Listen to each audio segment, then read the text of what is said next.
ঈদের দিনে এই পাঁচটি কাজ ভুল করবেন না। যদি করেন তাহলে আপনার সারা রমজানের নামাজ, রোজা, ইবাদত সবকিছু বাতিল হয়ে যাবে, এগুলো প্রশ্নবিদ্ধ হয়ে যাবে। এজন্য সাবধান এবং সতর্কতার সাথে বলছি, কানগুলো খরগোশের কানের মতো খাড়া করে শুনে নেন। এই পাঁচটি কাজ ঈদের দিনে কখনো করা যাবে না।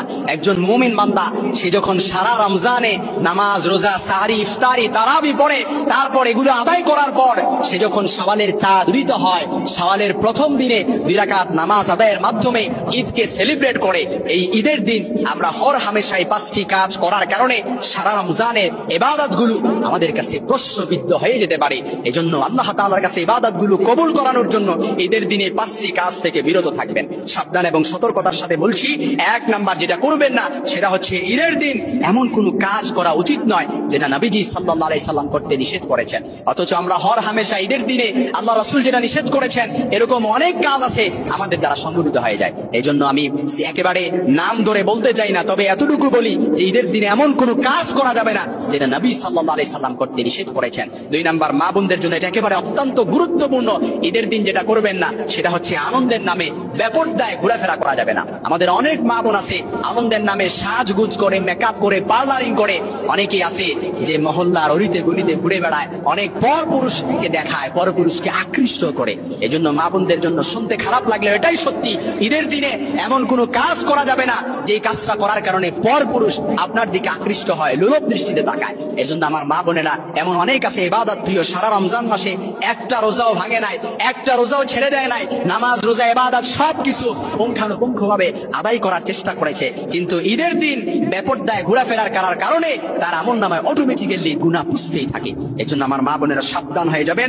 3 নম্বরে যেটা করা যাবে না, ঈদের দিন আনন্দের নামে কোনো ধরনের অশ্লীল কাজ করা যাবে না। এটা মা, বোন এবং ভাই সবাইকে বলছি, ঈদের দিন আনন্দের নামে কোনো অশ্লীল কাজ করা যাবে না, যেটার কারণে আপনার আমলনামায় গুনাহ পুষতে থাকবে, এমনকি সারা রমজানের ইবাদতগুলো প্রশ্নবিদ্ধ হয়ে যাবে। কারণ ঈদগাহে যখন আপনি সালাত আদায় করবেন, তার মানে আপনি সালাত করছেন না, আপনি রমজানে যে রোজা রাখলেন এই আনন্দটাকে আপনি সেলিব্রেট করছেন, ঈদ উদযাপন করছেন 2 রাকাত নামাজ পড়ার মাধ্যমে ঈদগাহের মধ্যে। এজন্য 3 নাম্বার, ঈদের দিন কখনো কোনো ধরনের অশ্লীল কাজ করা যাবে না। 4 নাম্বার যেটা করবেন না সেটা হচ্ছে ঈদ উৎসবের নামে, ঈদ আনন্দের নামে কোনো মা এবং বোন পুরুষের বেশভূষা পরা যাবে না, কিংবা কোনো পুরুষ, কোনো ভাই মহিলাদের বেশভূষা ধারণ করা যাবে না। কারণ আল্লাহ রাসূল বলেছেন, অমুসলিম কোন কৃষ্টি কালচার যখন আপনার ভেতরে প্রবেশ করবে, আপনি যখন ইহুদি নাসারাদের কৃষ্টি কালচার অনুসরণ করবেন, মান তাশাব্বাহা বিকাউমিন ফাহুয়া মিনহুম, তাহলে আপনি তাদের দলবদ্ধ হয়ে যাবেন। এজন্য 4 নাম্বার, ঈদের দিন এই কাজটা কখনোই করা যাবে না। 5 নাম্বার যেটা করবেন না সেটা হচ্ছে ঈদ আনন্দের নামে আতশবাজি।